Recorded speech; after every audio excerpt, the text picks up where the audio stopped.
한국은 병원도 없는 나라인데 거길 가라고요? 여기 한국 이야기에 펄쩍 뛰고 있는 여학생이 있습니다. 얼마 전 아시아 여행이 충격으로 다가왔고 평생 아시아는 쳐다도 보지 않을 거라며 노발대 바라고 있는데요. 과연 그녀에게는 무슨 사연이 있을까요? 안녕하세요. 저는 독일에서 대학교를 다니고 있는 희슈라고 합니다. 서양 철학을 전공하고 있고 자랑스러운 독일의 시스템에서 공부하고 있죠. 독일에서 평생을 살다 보니 왜 독일이 자랑스러운지 몰랐는데 바로 작년에 다녀온 아시아 여행에서 뼈저리게 느낄 수 있었거든요. 아시아는 사람이 절대 살 수 없는 땅이고 평생 유럽인들이 가면 안 된다는 생각을 했습니다. 그때만 생각하면 지금도 어질어질하고 구역질이 나온다니까요. 제가 갔던 아시아는 중국이었고 중국이나 한국이나 전부 비슷할 거라 생각해요. 독일에서 유학하다가 만난 중국인 친구의 꼬임에 넘어가는 바람에 평생 다시 못 볼 엄청난 광경들을 목격하고 말았거든요. 당시 왕슈라는 중국인 친구를 만났고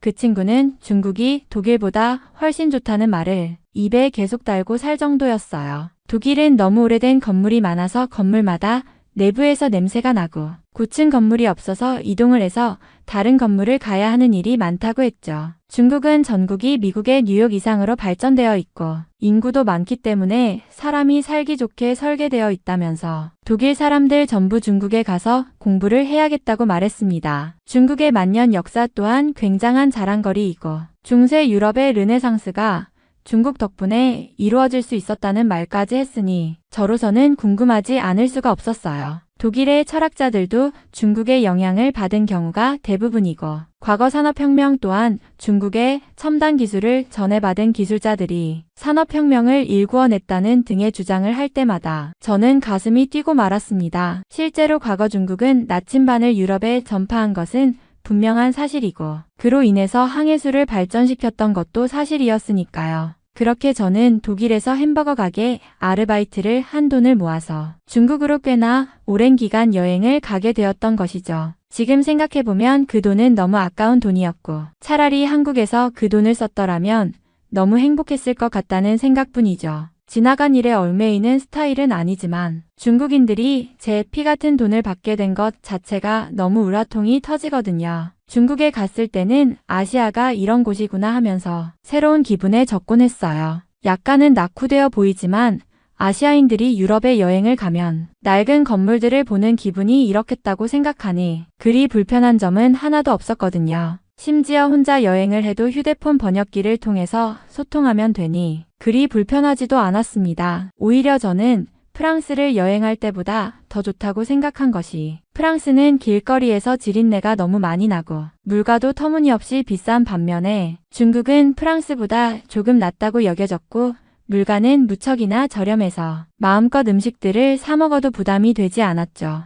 그런데 그날부터 저는 지독한 배탈에 시달리고 말았습니다. 살면서 내장 하나는 튼튼하다고 자부하며 지냈고 유통기한이 한 달이나 지난 우유를 먹고도 배탈이 안 났던 몸인데 중국에서 찐빵 몇 개 집어먹고 배탈이 나서 며칠 동안 화장실이란 화장실을 다 가야 했거든요. 중국의 화장실 문화는 정말 충격적이었던 것이 남녀 공용도 문제이지만 칸막이가 없기 때문에 다른 사람과 마주보며 용변을 보는 구조였거든요. 저를 힐끔힐끔 쳐다보는 남성들 때문에 무척 민망했고 무언가 동물원의 동물이 된 것처럼 용변을 봐야 하는 현실이 무척이나 고통스러웠습니다. 그래서 그런지 길거리에서 용변을 보는 사람들이 프랑스보다 무척 많이 보였고 사람이 없을 때에 화장실을 가야 하는 눈치 싸움까지 해야 했죠. 왕슈를 계속 원망하면서 연락을 하곤 했는데 원래 사람 사는 곳이 다 그런 거라며 태평한 소리를 하는 터에 정말 화가 머리끝까지 나서 심한 말까지 하게 되었어요. 왕슈는 중국이 아시아에서 가장 깨끗하고 잘 사는 나라인데 왜 그런 말을 하냐며 오히려 저를 이상한 사람으로 몰았고 독일 또한 오래된 건물이 많고 낡은 길거리의 모습이 보기 흉하다며 서로의 나라를 비난하는 것으로 마무리되어 버렸죠. 사실 독일보다 중국이 겉보기에는 신식 건물이 많아 보이는 것도 사실이고 편리하다면 편리하다고 생각이 들긴 했기에 저는 한숨을 쉬면서 그런 현실을 참아야만 했습니다. 그런데 저는 배탈이 멈추지 않자 병원을 가야 한다는 생각이 들었고 병원을 찾아대기 시작했습니다. 그런데 마땅한 병원이 없어서 중의원이라는 곳을 찾아가게 되었습니다. 만두가게 아주머니가 알려준 곳으로 올라가 보니 중국의 전통 병원이 하나 보였고 드디어 배탈을 치료할 수 있을 거라는 생각이 들어서 저는 정말 안도의 한숨을 쉴 수밖에 없었어요. 주사를 맞고 약을 좀 타면 괜찮아질 거라는 상상을 했던 거죠. 그런데 그곳에 있는 의사는 무언가 이상했습니다. 수염을 잔뜩 기른 늙은 의사가 있었는데 병원 내부에는 이상한 냄새가 진동을 하더라고요. 잘못 찾아왔나 싶었지만 중국 전통의 의원이라고 했기에 조금 더 믿어보기로 했어요. 그는 저의 배를 만져보더니 누우라고 한 후에 이상한 돌덩이 몇 개를 배에 올려두더라고요. 그렇게 치료를 하면 금방 회복이 될 것이고 배탈이 멈출 거라고 말했죠. 그리고 배탈의 원인은 무리한 비행 때문이라고 했고 제가 주장하던 중국의 음식 때문에 배탈이 나는 것은 말이 안 된다며 독일에서 그동안 먹었던 것들에 문제가 있었고 이제 그 문제가 발병한 것이라고 하더라고요. 아무리 생각해도 대장균 등에 의한 배탈인데 무언가 허무맹랑해 보였지만 저는 힘이 하나도 없고 중국 의술을 믿어보기로 했기 때문에 그냥 시키는 대로 할 뿐이었습니다. 그렇게 배에 돌을 올려두고 배를 좀 두드리고 한참이 지나서 치료가 끝났다고 하더니 터무니없는 비용을 요구하더라고요. 한국 돈으로 수십만 원의 돈이었고 중국 정통 치료요법이 들어간 치료라서 아마 뱃속에 있는 조그마한 암세포들까지 모조리 없애준 치료가 되었을 거라면서 감사해야 한다는 말까지 남기는데 도저히 이해가 가지 않았습니다. 그렇다고 해서 그냥 도망치듯 나오기도 무서운 상황이라 저는 그 치료 비용을 지불해야만 했어요. 그런데 저는 그 이상한 돌 때문인지 더욱 극심한 배탈에 시달려야 했고 중국을 떠나는 날까지 그 증상을 겪어야만 했습니다. 이후에도 중국에서 병원을 찾아보았지만 그 어디에서도 멀쩡한 병원은 보이지 않았고 뒤늦게 인터넷을 뒤져보니 중국의 병원을 조심하라는 글들이 많이 보이더라고요. 여행의 마지막 무렵에는 시골 쪽 도시를 가게 되었는데 저녁 때가 되자 가로등 하나 켜지지 않는 바람에 무시무시한 길을 혼자서 스마트폰 손전등 하나로 버티며 걸어야 했습니다. 길을 걷다가 몇 명의 남성 무리가 말을 걸기도 해서 정말 빠른 속도로 뛰어서 도망치곤 했어요. 몰랐는데 중국은 택시도 조심하라고 했기 때문에 택시도 제대로 타지 못하고 오로지 버스로만 이동해야 했죠. 정말 중국은 다시는 가고 싶지 않고 아시아는 쳐다도 보기 싫어진 이유가 바로 이러한 충격적인 경험 때문입니다. 그런데 철학 수업 시간에 교수님께서는 한국에 대해 언급하셨습니다. 당연히 한국이나 중국이나 독일객인인 나라이기 때문에 전혀 관심을 갖지도 않았어요. 병원도 없는 나라에 가서 심하게 아프기라도 하면 저는 가로등 없는 길바닥에 쓰러져서 객사하고 말 거잖아요. 교수님은 한국에 대해 설명하시면서 한국 K-팝의 철학적 의의나 한국 문화의 철학적, 역사적 식견을 말씀해 주시더라고요. 한국이 세계의 리더와 같은 역할을 하게 된 이유와 한국인들의 국민 특성 등에 대해서 굉장히 심오한 이야기를 하셨는데 정말 한국의 사기에 당하는 사람이 일반인뿐만 아니라 교수님들도 그들에게 당한다고 생각하자 열이 뻗쳐 올랐습니다. 저는 교수님께 질문을 드렸고 한국은 그런 나라가 아니라고 당당히 말씀드렸어요. 교수님, 제가 말씀드릴 것이 있습니다. 저는 교수님이 한국에 대해 설명을 이어가시는 도중 손을 들고 말씀드렸어요. 교수님은 잠시 말을 멈추시더니 저를 보며 미소를 지으셨죠. 네, 희슈. 어떤 질문인가요? 한국이나 중국이나 사실 다르지 않다고 생각합니다. 제 목소리는 떨렸지만 계속 말을 이어갔어요. 교수님께서 한국에 대해 굉장히 긍정적으로 말씀하시는데 제가 아시아에서 겪은 경험은 완전히 반대였습니다. 저는 아시아가 사람이 살 수 없는 곳이라고 생각해요. 교수님은 고개를 갸우뚱하시며 그게 무슨 말인가요? 구체적으로 설명해 줄 수 있나요? 라고 물으셨어요. 저는 숨을 고르고 아시아 여행에서 겪었던 일들을 말씀드리기 시작했죠. 작년에 중국으로 여행을 갔었는데 상상도 못할 정도로 끔찍한 경험을 했습니다. 처음에는 음식이 저렴해서 좋았지만 음식 위생 상태가 엉망이어서 심한 배탈이 났고요. 병원을 찾아가도 멀쩡한 병원을 찾을 수 없었어요. 결국 이상한 전통 치료를 받아야 했는데 그게 오히려 상태를 악화시켰습니다. 교수님은 진지하게 듣고 계셨지만 저는 멈추지 않고 말을 이어갔어요. 게다가 거리도 안전하지 않았어요. 밤에는 가로등조차 켜지지 않았고 택시도 믿을 수 없다고 해서 도보나 버스로 이동해야 했습니다. 몇 번이나 위험한 순간을 겪었고요. 저는 말을 멈추고 교수님의 반응을 살폈어요. 교수님은 잠시 생각에 잠긴 듯한 표정을 지으셨지만 이내 차분하게 말씀하셨죠. 희슈, 내가 겪은 경험이 얼마나 힘들었을지 짐작할 수 있을 것 같아요. 하지만 중국과 한국은 서로 완전히 다른 나라입니다. 내가 겪은 불편함이 중국의 현실일 수는 있겠지만 그것을 한국에 그대로 적용하는 것은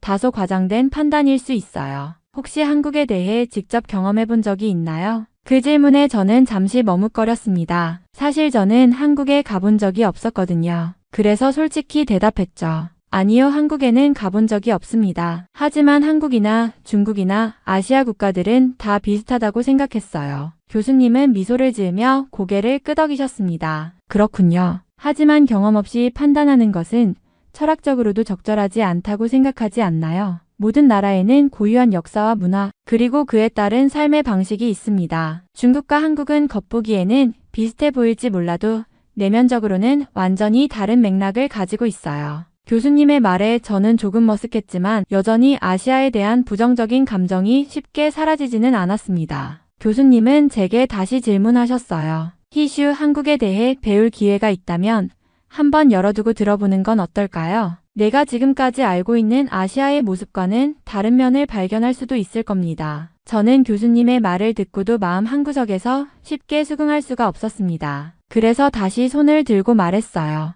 교수님, 그래도 저는 아시아 국가들은 전부 중국 문화권이라는 공통점이 있고 한국도 결국에는 중국보다 더 못 사는 나라로 알고 있습니다. 그런 나라를 제자들에게 추천하시는 건 오히려 위험하지 않을까요? 저처럼 아시아에서 겪는 부정적인 경험으로 학생들이 고통받을 수도 있을 것 같은데요. 제 주장이 끝나자 교수님은 잠시 고개를 끄덕이시더니 차분하게 답변하셨습니다. 희슈, 내가 중국에서 겪은 어려움은 정말 안타깝지만 그것이 곧 아시아 전체를 대표하는 건 아니야. 사실 중국의 전통치료, 즉 중의학은 문화대혁명 당시 거의 폐기되다시피 한 역사적 사건이 있었단다. 현대의 중국 전통의학은 그 후 다시 복구되었지만 대부분 한국의 한의학을 참고해 복원된 경우가 많아. 저는 그 말을 듣고 놀라 되물었죠. 한국의 한의학이요? 그게 정말 사실인가요? 한국은 중국 문화를 배워갔을 텐데 어떻게 중국보다 나아질 수 있나요? 교수님은 고개를 끄덕이며 말씀을 이어가셨어요. 중요한 점은 한국은 역사적으로 자신들만의 방식으로 중의학을 개량하고 발전시켜 왔다는 거야. 한국의 한의학은 현대적으로 체계화되고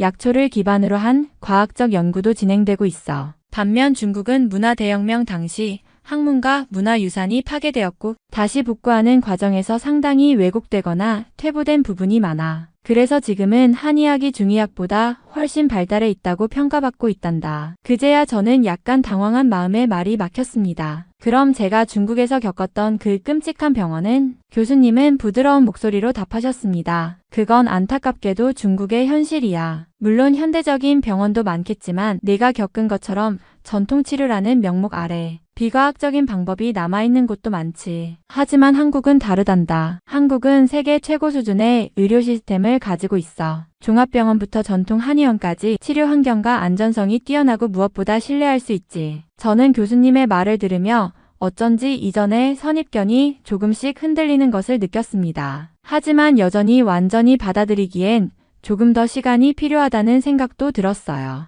저는 교수님의 말을 들으며 한참 고민하다가 결국 중국에서 겪었던 끔찍한 경험을 말하지 않고는 더 이상 설득할 방법이 없다는 생각이 들었습니다. 그래서 조심스럽게 이야기를 꺼냈어요. 교수님, 사실 제가 중국에서 경험한 일이 너무 충격적이라서 아시아라는 곳 전체에 대한 신뢰를 잃어버린 상태입니다. 교수님께서 말씀하시는 한국도 과연 다를까 싶어요. 중국에서 제가 병에 걸렸을 때 있었던 일을 말씀드릴게요. 교수님은 제 이야기를 들을 준비가 되었다는 듯 고개를 끄덕이셨습니다. 중국에서 심각한 배탈이 났을 때 병원을 찾아야 했는데 제대로 된 병원이 없어서 길거리 아주머니의 추천으로 중의원이라는 곳에 갔습니다. 그곳은 병원이라기보다는 이상한 냄새가 진동하는 허름한 공간이었고 의사라고 불리는 분은 긴 수염을 기른 노인이었어요. 그는 제 배에 돌덩이를 올려놓고 두드리면서 치료를 한다고 했죠. 교수님은 놀라운 듯 눈썹을 살짝 치켜 올리셨습니다. 배에 돌을 올렸다고? 정말로 그런 치료를 했단 말이니? 저는 한숨을 쉬며 고개를 끄덕였어요. 네. 그리고 그분은 제 배탈의 원인이 중국 음식이 아니라 독일에서 먹었던 음식들 때문이라고 주장했어요. 그리고는 이 치료가 배탈뿐만 아니라 몸 안에 있는 모든 질병까지 제거해줄 거라면서 터무니없이 비싼 비용을 요구했습니다. 전 너무 아파서 도망칠 힘도 없어서 그 돈을 낼 수밖에 없었어요. 교수님은 걱정스러운 표정으로 물으셨어요. 그 후에 증상은 나아졌니? 저는 고개를 저으며 말했습니다. 아니요, 교수님. 그 이후로 증상은 더 악화되었고 중국을 떠날 때까지 화장실을 벗어나지 못할 정도로 끔찍한 상태였어요. 병원을 찾아보려고 했지만 마땅히 갈 만한 곳이 없었습니다. 인터넷을 뒤져보니 병원을 조심하라는 경고 글만 가득했고요. 교수님은 깊게 한숨을 내쉬며 고개를 끄덕이셨습니다. 희슈, 내가 겪은 일이 정말 안타깝구나. 하지만 그건 중국의 문제지 아시아 전체의 문제가 아니란다. 특히 한국은 전혀 다른 환경이야. 한국의 한의학은 내가 경험한 중의학과 다르게 과학적 근거와 체계가 뒷받침된 의학이고 무엇보다 한국은 현대의학에서도 세계적인 수준을 자랑하는 나라야. 내가 한국에 가게 된다면 절대 그런 일을 겪지 않을 거라고 단언할 수 있어. 저는 교수님의 말씀에 조금 흔들리긴 했지만 여전히 마음 한구석에서 의구심이 남아 있었습니다. 그래도 교수님, 제가 겪은 일이 워낙 강렬해서 그런지 한국도 과연 믿을 수 있을지 잘 모르겠습니다. 그것도 중국처럼 기대만큼 좋지 않다면 어쩌죠? 교수님은 미소를 지으며 말했습니다. 희슈, 의심이 들면 직접 확인해보는 것이 가장 확실한 방법이란다. 내가 한국에 대해 조금만 더 알아본다면 지금의 생각이 얼마나 편견에 기반한 것인지 깨닫게 될 거야. 아니면 내가 추천하는 한국의 의료체계와 철학적 깊이를 공부해보는 것도 좋겠구나. 저는 교수님의 권유에 고민이 깊어지기 시작했습니다. 분명 교수님은 믿을 만한 분이지만 제 경험이 너무 강렬했기에 한국이 정말 다를 수 있을지 의심은 여전히 남아 있었습니다. 교수님, 정말 잊을 수 없는 또 다른 사건이 있어요. 중국에서 겪은 일인데요. 이번엔 정말 사람 자체에 대한 신뢰를 잃게 만든 일이었죠. 교수님은 흥미로운 표정을 지으시며 고개를 끄덕이셨어요. 그래? 무슨 일이었는데? 중국 대도시에서 여행하다가 길거리에서 정말 예쁘게 포장된 간식을 팔고 있는 노점상을 발견했어요. 중국 전통 떡이라고 했고 맛있어 보여서 사 먹기로 했죠. 그런데 그게 단순히 떡이 아니었던 겁니다. 교수님이 눈썹을 살짝 찌푸리며 물으셨어요. 떡이 아니었다니 무슨 뜻이지? 그 떡 속에 이상한 알약 같은 게 들어있었어요. 처음엔 몰랐는데 먹으면서 입안에 씹히는 게 이상해서 떼어보니 알약처럼 생긴 게 나오더라고요. 너무 놀라서 그 자리에서 노점상 주인에게 따졌는데 그 사람이 이건 중국에서 몸에 좋은 한약을 떡에 넣은 것이라며 대수롭지 않게 말하더군요. 그건 좀 이상하구나. 교수님이 깊은 관심을 보이셨어요. 근데 문제는 그걸 먹고 난 후부터 몸이 이상해졌다는 거예요. 심장이 두근거리고 어지럽고 숨쉬기도 힘들 정도로 상태가 나빠졌죠. 결국 호텔로 돌아와 쓰러지다시피 했는데 그날 밤은 정말 죽는 줄 알았어요. 근처에 병원도 마땅히 없어서 약국에서 약만 사다 먹고 하루를 견뎠는데 정말 끔찍했죠. 교수님은 심각한 표정을 지으셨어요. 정말 큰일 날 뻔했구나. 그렇게까지 심각한 일이 있었다니. 더 끔찍한 건 나중에 인터넷을 찾아보니 그 떡이 종종 불법 약물을 숨기는 용도로 팔린다는 이야기가 있더라고요. 저는 운이 좋게 심각한 약물은 아니었던 것 같지만 그 사건 이후로는 길거리 음식을 절대 믿지 못하게 됐습니다. 게다가 그 노점상은 제가 외국인이라는 걸 알고 일부러 더 이상한 걸 줬을지도 모른다는 생각이 들어요.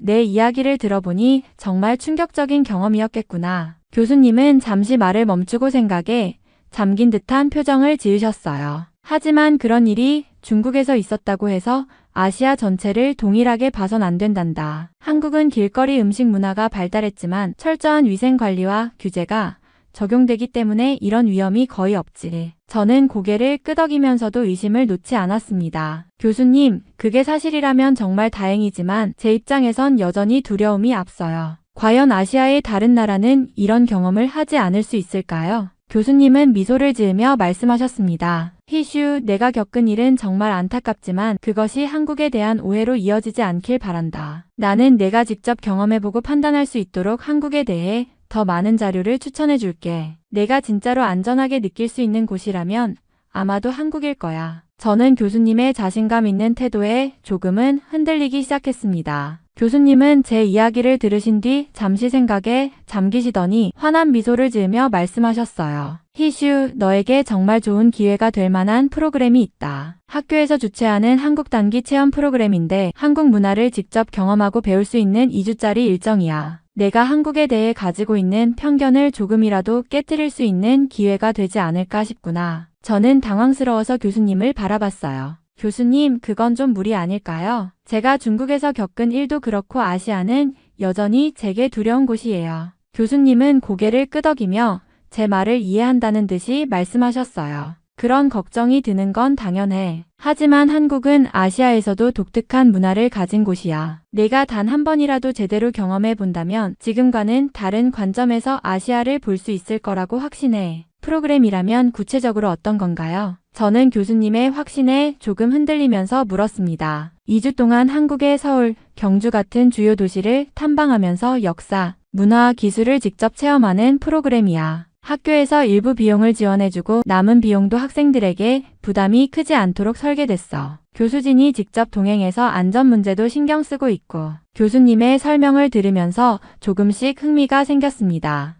정말 안전하다면 생각해 볼 수는 있을 것 같아요. 그 후 저는 프로그램 신청서를 받아 고민 끝에 이름을 적었고 결국 저를 포함한 5명의 학생이 프로그램에 참여하게 되었어요. 각자 한국에 대해 다른 기대와 생각을 가지고 있었지만 저처럼 부정적인 인식을 가진 학생도 몇 명 있었고 오히려 한국 문화를 좋아해서 기대하는 학생들도 있었습니다. 2주 후 우리는 인천공항에 도착했습니다. 공항은 현대적이고 깨끗했으며 생각보다 훨씬 세련된 분위기가 느껴졌어요. 비행기에서 내리자마자 한국인 가이드가 우리를 반갑게 맞아주며 프로그램 일정을 설명해 주었습니다. 첫 일정은 서울의 중심부를 탐방하는 것이었는데 버스에 올라타 창밖을 내다보며 저는 생각했습니다. 여기가 아시아라고? 이 정도면 유럽의 대도시보다 더 세련된 것 같은데? 서울의 거리에는 사람들이 많았지만 모두 질서정연하게 움직였고 길거리 음식점과 카페에서 풍기는 향기는 제 기억 속 중국의 거리와는 전혀 다른 느낌이었습니다. 다음 날 한국 체험 프로그램의 일정이 본격적으로 시작되었습니다. 아침에 호텔 로비에서 가이드를 만난 우리는 서울의 유명한 한옥마을로 향했습니다. 골목길을 걸으며 옛날 한국 가옥의 아름다움을 보자 저는 잠시 말을 잃었어요. 모든 것이 잘 보존되어 있었고 거리에는 쓰레기 하나 보이지 않았습니다. 희슈, 여긴 어때? 중국에서 본 거리와 비교하면 좀 다르지 않아? 동행한 독일인 친구 중 한 명이 제게 농담처럼 물었습니다. 저는 웃으며 대답했어요. 다른 정도가 아니라 완전히 반대야. 이건 마치 현대와 전통이 공존하는 곳 같아. 이야기를 나누며 걷다 보니 자연스럽게 화장실에 갈 일이 생겼습니다. 저는 중국에서 겪었던 악몽 같은 공중화장실 경험이 떠올라 불안한 마음이 들었지만 가이드가 안내한 공중화장실에 들어서는 순간 그런 걱정은 모두 사라졌습니다. 화장실은 깨끗하게 관리되고 있었고 모든 칸마다 비데가 설치되어 있었습니다. 여긴 호텔 화장실이라고 해도 믿겠는데? 친구들도 놀란 듯이 말했고 저 역시 크게 동의했습니다. 쓰레기통조차 없는 깨끗한 환경에 감탄하며 가이드를 바라보자 그는 미소를 지으며 말했습니다. 한국에서는 대부분의 화장실이 무료로 제공되고 깨끗하게 유지되도록 지속적으로 관리됩니다. 공공서비스의 질이 높다는 점에서 많은 외국인들이 놀라워하죠. 일정 중 한 명의 친구가 가벼운 소화불량 증상을 느껴 병원을 방문하게 되었습니다. 중국에서 병원을 찾던 끔찍한 기억이 떠올라 저는 걱정했지만 가이드가 안내한 병원은 모든 면에서 제가 상상한 것 이상이었어요. 병원 로비는 호텔처럼 깔끔했고 접수부터 진료까지 빠르고 체계적으로 진행되었습니다. 의사는 영어로 유창하게 소통하며 친절하게 증상을 설명했고 약도 현대적인 처방전으로 손쉽게 받을 수 있었습니다. 심지어 말도 안 되게 저렴한 비용이 나와서 외국인이라 할인이 되는 것인지 물어볼 정도였어요. 여긴 독일 병원보다 더 나은 것 같아 친구가 감탄하며 말했고 저도 고개를 끄덕일 수밖에 없었습니다. 희슈, 한국 병원은 어떠니? 교수님이 물으셨을 때 저는 솔직히 대답했어요. 이 정도라면 독일 병원과 비교해도 뒤처지지 않을 뿐만 아니라 오히려 더 나은 면이 많아요. 한국에서의 밤거리는 또 다른 충격이었습니다. 일정이 끝난 후 우리는 서울의 야경을 보기 위해 남산으로 향했습니다. 그곳에서 우리는 산책로를 따라 내려왔는데 늦은 시간이었음에도 불구하고 전혀 두려움이 들지 않았습니다. 가로등이 밝게 켜져 있었고 경찰차가 순찰을 도는 모습도 보였습니다. 저는 중국의 어두운 골목길에서 겪었던 공포가 떠올랐습니다. 여긴 정말 다르구나. 저도 모르게 속으로 중얼거렸습니다. 교수님은 웃으며 말씀하셨어요. 한국은 치안이 세계적으로 뛰어난 곳으로 알려져 있어. 여기서 밤늦게 혼자 걸어다니는 사람들도 많은 이유야. 또 다른 인상 깊었던 점은 한국의 대중교통 시스템이었습니다. 지하철과 버스는 시간표대로 정확히 운행되었고 모든 안내가 한글과 영어로 제공되어 이동에 전혀 문제가 없었습니다. 특히 지하철은 쾌적하고 넓었으며 와이파이까지 무료로 제공되었습니다. 희슈, 독일 지하철보다 더 낫지 않니? 친구가 묻자 저는 웃으며 대답했어요. 솔직히 말하면 그렇다고 할 수밖에 없네. 이 모든 경험은 제가 가지고 있던 한국에 대한 선입견을 완전히 뒤바꾸는데 충분했습니다. 중국에서 겪었던 끔찍한 경험들은 한국에서는 상상조차 할 수 없는 일이었고 오히려 한국은 독일보다 더 체계적이고 선진화된 모습이었습니다. 체험 프로그램이 끝나갈 즈음 교수님이 제게 물으셨습니다. 희슈, 이제 한국에 대해 어떻게 생각하니? 저는 잠시 생각하다가 진심 어린 목소리로 대답했습니다. 교수님, 한국은 제가 생각했던 것보다 훨씬 놀라운 나라예요. 이제는 한국이 왜 그렇게 주목받고 있는지 이해할 수 있을 것 같습니다. 교수님은 흐뭇하게 웃으셨고 저는 그 미소를 보며 한국에서의 배움이 단순한 체험을 넘어 제 삶에 큰 변화를 가져왔음을 느낄 수 있었습니다. 남산에서 밤 산책을 마치고 숙소로 돌아가는 길 제가 착용하던 안경이 실수로 땅에 떨어졌습니다. 안경 한쪽 다리가 완전히 부러져 버렸고 순간 당황스러움이 몰려왔어요. 저는 이걸 어떻게 고치지? 라며 곤란한 표정을 지었습니다. 그 모습을 본 교수님이 근처 안경원을 찾아보자고 제안하셨고 다행히 몇 블록 떨어진 곳에 저녁까지 운영하는 안경원이 있다는 정보를 얻을 수 있었습니다. 안경원에 도착했을 때 저는 부러진 안경을 보여주며 본드라도 빌릴 수 있냐고 조심스럽게 물어봤습니다. 그러나 직원분은 제 말을 듣더니 부드러운 미소를 지으며 말했습니다. 이건 수리하기보다는 새로 만드는 게 더 나을 것 같아요. 디자인이 비슷한 걸로 금방 맞춰드릴게요. 저는 당황하며 시간이 얼마나 걸릴지를 물었습니다. 그러자 직원분은 태연히 대답하셨습니다. 약 15분 정도면 완성됩니다. 15분 만에 안경을 그것도 새로 제작해서 저는 믿기지 않았지만 정말로 직원분은 빠르게 안경을 측정하고 새 렌즈를 제작하는 작업을 시작했습니다. 저는 가격이 걱정되어 대체 얼마나 비용이 나올지를 물어봤습니다. 하지만 가격표를 확인하자 깜짝 놀랐습니다. 새 안경의 총 비용이 제가 독일이나 중국에서 지불했던 안경 가격의 절반도 되지 않았던 겁니다. 15분이 지나고 새 안경이 완성되었습니다. 제가 눈앞에서 안경을 받았을 때 정말 감탄이 절로 나왔어요. 안경은 제 얼굴에 딱 맞았고 품질도 훌륭했습니다. 이 정도 퀄리티를 이렇게 빨리 만들어준다고? 친구들 역시 놀란 표정으로 안경을 구경하며 감탄했어요. 직원분은 마지막으로 미소를 지으며 말했습니다. 한국에서는 빠르고 품질 좋은 서비스를 제공하는 게 중요하거든요. 더 필요한 게 있으시면 언제든 들러주세요. 밖으로 나오는 길에 교수님이 제게 웃으며 말하셨습니다. 희슈, 이게 바로 한국의 서비스 마인드야. 어떤 상황에서도 고객을 만족시키는 게 그들의 철학이지. 저는 안경을 고쳤으며 교수님께 대답했습니다. 교수님, 이런 서비스는 정말 상상도 못했어요. 중국에서는 본드를 빌려달라고 해도 하루는 기다려야 했을 텐데 여기선 새 안경을 바로 받을 수 있다니 정말 대단한 나라입니다. 교수님은 흐뭇하게 웃으셨고 저는 이번 일을 통해 한국의 기술력과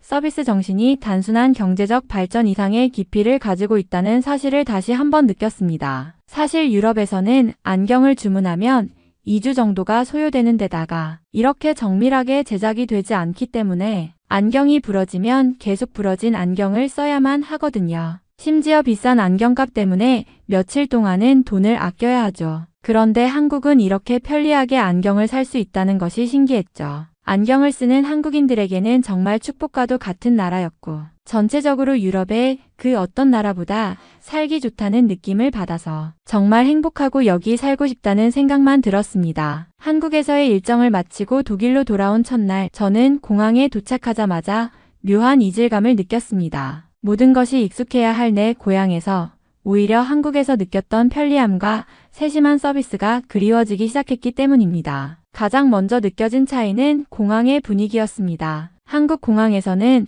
직원들이 항상 미소를 지으며 친절하게 안내해 주었고 절차도 신속하게 진행됐었죠. 그러나 독일 공항에서는 줄이 길게 늘어서 있었고 직원들 중 몇 명은 피곤한 표정으로 일하는 게 보였습니다. 체크인과 수화물 찾기가 끝나기도 전에 이미 한숨이 나왔습니다. 한국에서는 10분도 안 걸렸던 일이 여긴 왜 이렇게 오래 걸리지? 라는 생각이 들었어요. 한국에서 사용했던 초고속 인터넷 역시 독일에서는 사치처럼 느껴졌습니다. 자료를 다운로드하거나 스트리밍을 할 때 한국에서는 눈 깜짝할 사이에 끝났던 작업이 독일에선 몇 분씩 걸렸습니다. 저는 인터넷 속도 때문에 한동안 답답함을 참아야만 했어요. 게다가 온라인 쇼핑을 하면서도 한국과의 차이를 느꼈습니다. 한국에서는 주문하면 당일이나 다음 날에는 배송이 되었지만 독일에선 기본 배송일이 5일 이상이었고 배송이 늦어지는 경우도 다반사였습니다. 가장 실감난 차이는 대중교통이었어요. 한국에서는 지하철이나 버스를 기다릴 때도 정류장마다 LED 화면에 정확한 도착 시간이 표시되었고 교통카드 하나로 전국 어디서나 사용할 수 있었습니다. 그러나 독일에서는 가끔 시간표대로 움직이지 않는 버스와 늦어지는 열차에 다시 적응해야 했습니다. 며칠이 지나자 친구들에게 한국에서의 경험을 이야기하기 시작했어요. 한 친구가 물었습니다. 희슈, 한국이 그렇게 좋았어? 저는 잠시 생각에 잠긴 뒤 대답했습니다. 좋은 걸 넘어서 모든 게 편리하고 효율적이었어. 사람들도 정말 친절했고 작은 문제도 바로 해결할 수 있는 나라였어. 그 친구는 고개를 끄덕이며 말했습니다. 독일도 잘 살지만 그런 세세한 부분은 배워야 할 게 많을지도 몰라. 이후로 저는 한국에서의 경험과 비교하면서 독일의 시스템에서 느껴지는 아쉬움에 자주 빠지곤 했습니다. 한국에서의 시간은 너무 짧았지만 제게 잊지 못할 교훈을 안겨주었습니다. 저는 서양 철학을 공부하는 것을 멈추고 지금 당장이라도 한국에서 한국의 철학을 공부하고 싶다는 생각을 했어요. 아무리 서양의 철학을 공부해도 소용이 없다는 것을 깨달았거든요. 철학이라는 것은 생각하는 학문이고 실생활에도 도움을 주어야 하는데 백날 독일에서 철학 공부를 해봐야 인간을 위한 한국의 시스템이나 모습을 따라갈 수가 없잖아요. 사회적으로도 독일이 한국보다 뒤처진 것이 명백한 사실인데 이래서의 공부는 무의미하다는 생각이 들 뿐이잖아요. 이제 저는 한국어 공부를 시작했고 한글이라는 편리한 문자 덕분에 비교적 쉽게 공부하고 있어요. 독일에서 학교를 졸업하자마자 한국에서 대학원 생활을 할 것인데 너무 기대되고 설렘 가득합니다. 유럽과 아시아를 나누어 생각할 것이 아니라 한국이라는 나라 자체에 대한 관심을 가지게 되었으니까요. 이번 사연은 여기서 마무리하도록 하겠습니다. 끝까지 시청해주셔서 감사드립니다. 좋아요와 구독은 영상 제작에 큰 힘이 됩니다. 꼭 한 번씩만 눌러주세요. 감사합니다.